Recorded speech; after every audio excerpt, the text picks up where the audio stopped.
আমার নবী ডাকে দিয়া কয় ফাতিমা রে,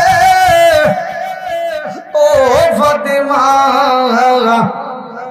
তুমি সেহরি খাইবা আলীর ঘরে, রোজা রাখবার, ইফতার করবা আমি নবীর সাথে জান্নাতে। জোরে জোরে কন্যা সুবহানাল্লাহ।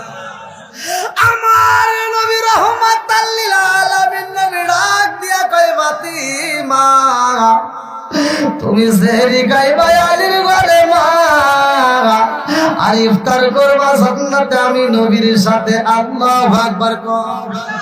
এইবার ফাতিমা ঘুমের দিকে উঠছে রে ভাই, সেহরি খাইছে, ঘরটা পরিষ্কার কইরা ফালাইছে, রান্না বান্না কি আর করছে, ঘরটা ঝাড়ু দিছে। এইবার ফুপায়া ফুপায়া কান্দে গো।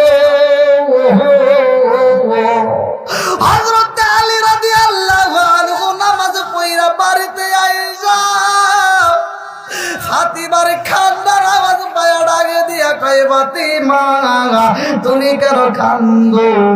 ফাতিমা কান্দে আর কয় স্বামী গো, আমার রাহমাতাল লিল আলামিন নবী আমার বাবা ঘুমের ঘরে আইছে গো, আমার ঘুমের ঘরে বইলা গেছে, আমি রোজা থাকবো দিনের বেলায়, সেহরি খাবো আপনার ঘরে, আর ইফতার করবো আমার বাবার সাথে জান্নাতে। জোরে জোরে কন্যা সুবহানাল্লাহ।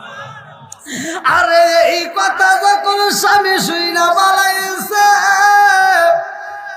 স্বামী স্ত্রী দুইজন বুবায়া বুবায়া কান্দে গো। আলী কান্দে আর কয় ফাতিমা, আমি বুঝা বালাইছি আর তোমার সময় নাই, তুমিও বিদায় হইয়া যাইবা।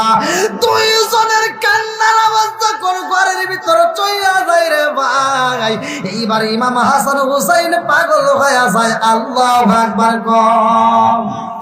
ইমাম হাসান হুসাইন দুইটা ভাই কান্দে আর কয় মা গো, জীবনে তুমি অনেক কান্না করেছো, আজকের মতো কান্না জীবনে দেখি নাই, জীবনে অনেক চোখের পানি জড়াইছো, আজকের মতো এরকম কোনোদিন দেখি নাই।